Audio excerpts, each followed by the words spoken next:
Everyone, एक बार फिर आप लोगों का हार्दिक स्वागत है मेरे यूट्यूब चैनल कुलविंदर सिंह पर। आज हम बात करेंगे जंपिंग जैक जीतू जी के बारे में। आप जैसा कि जानते ही हैं कि वो अप्रैल की पैदाइश है, उनका 7 अप्रैल को बर्थडे होता है और उनके बारे में कुछ इंटरेस्टिंग फैक्ट्स आपको बताते हैं। जीतू जी का जन्म अप्रैल में ही 1942 में, और हाँ 1942 में अमिताभ बच्चन भी इलाहाबाद में पैदा हुए थे और जीतू जी अमृतसर में। तो जीतू जी के पिताजी का नाम है श्री अमरनाथ कपूर, माता जी का नाम श्री कृष्णा कपूर। तो इनका जन्म हुआ था अमृतसर में, पंजाबी खत्री परिवार में। तो बहुत जल्दी उन्होंने अमृतसर से शिफ्ट कर लिया रोज़गार की तलाश में, मुंबई का रुख किया। लेकिन स्टार्टिंग में जाकर इनको किसी चौल में रहना पड़ा, और चौल में रहने के कारण ही जीतू जी ने डांस भी सीखा, क्योंकि गणेश फेस्टिवल में वो डांस किया करते थे। और उनको मराठी भी आने लगी थी, क्योंकि वो चौल में रहते थे तो मराठी लोगों से मराठी में बातचीत किया करते थे। पंजाबी होके भी वो मराठियों के साथ मराठी में बात किया करते थे, तो इस चीज़ का भी उनको आगे चल के फ़ायदा हुआ। तो उनके पिताश्री का मुख्य बिजनेस था आर्टिफिशियल ज्वेलरी सप्लाई करना फिल्म प्रोड्यूसर्स को।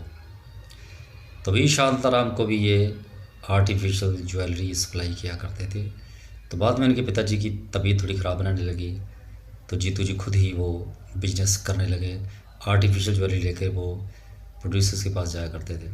और वी शांताराम कभी कभी शूटिंग भी देखा करते थे, लेकिन हालांकि उनको शूटिंग देखने की शुरू में अनुमति नहीं थी। फिर उन्होंने ख़ास किसी आदमी के द्वारा फिल्म शूटिंग देखने का जुगाड़ कर लिया।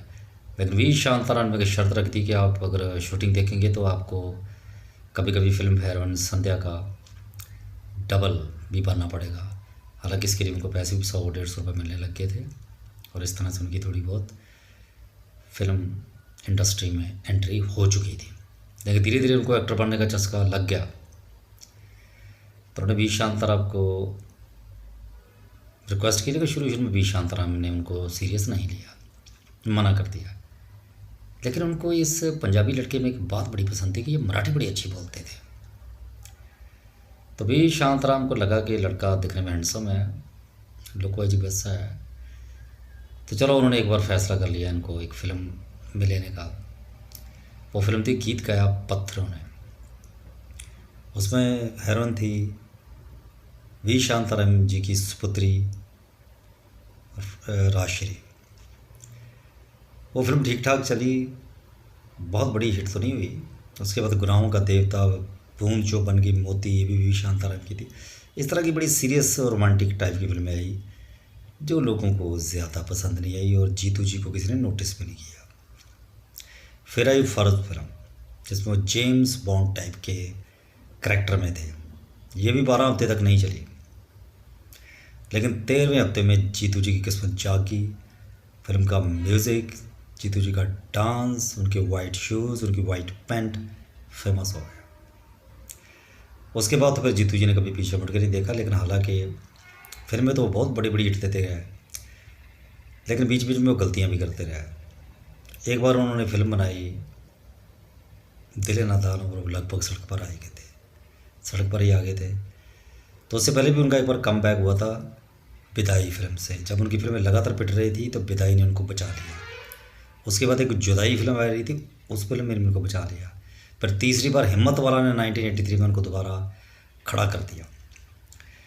तो जीतू जी एक ऐसे अभिनेता रहे हैं जिन्होंने अमिताभ बच्चन को सबसे ज़्यादा टक्कर दी। लवारिस के सामने उनकी मेरी आवाज़ सुनो ज़्यादा हिट रही थी।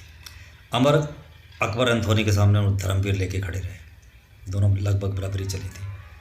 शराबी के सामने उन्होंने मकसद और तोहफा, उनसे आगे निकल गई। आशा भी, ज्योति बनेजवाला, कुर्बानी जैसी फिल्मों को टक्कर देती रही। तो जीतू जी हिट और सुपरहिट के मामले में अमिताभ बच्चन को हमेशा टक्कर देते रहे। अगर सही मानों में अमिताभ को किसी ने सुपरहिट फिल्मों के मामले में टक्कर दी तो जीतू जी हैं। जीतू जी फिल्म इंडस्ट्री में सबसे ज़्यादा हिट फिल्में देने वाले हैं। लोग कहते हैं धर्म जी, पर जीतू जी ने भी 93 हिट या सुपर हिट फिल्में दी हैं, और सबसे ज़्यादा सोलो फिल्में भी उन्होंने की हैं। श्रीदेवी के साथ उन्होंने लगभग 23 फिल्में की, 18 हिट। जयप्रदा के साथ भी उन्होंने 20 से ज़्यादा फिल्में की, जिसमें लगभग 17-18 फिल्में हिट हैं। हेमा मालिनी के साथ भी उन्होंने 11-12 फिल्में की, 80% हिट। रेखा के साथ 22-23 फिल्मों में काम किया, 17 हिट। हर हीरोइन के साथ उन्होंने हिट फिल्में दी। धर्म जी के साथ उनकी तकरीबन हर फिल्म चली, एक दो को छोड़ के।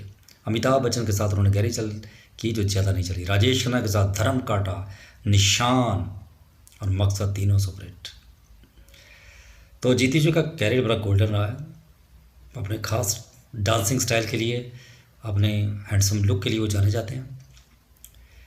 और उनकी ज़िंदगी की कुछ बेहतरीन फिल्में भी हैं जो सीरियस सिनेमा कहलाती हैं, जैसे परिचय, खुशबू, बहुत अच्छा इन्होंने काम किया था। और उनकी फिल्मों के गाने तो हमेशा हिट हुए करते थे। किशोर कुमार की आवाज़ बाद में उन पर बहुत जचती थी, उससे पहले रफ़ी साहब की आवाज़ भी बहुत जमती थी। मस्त बार होगा मैं आशिक।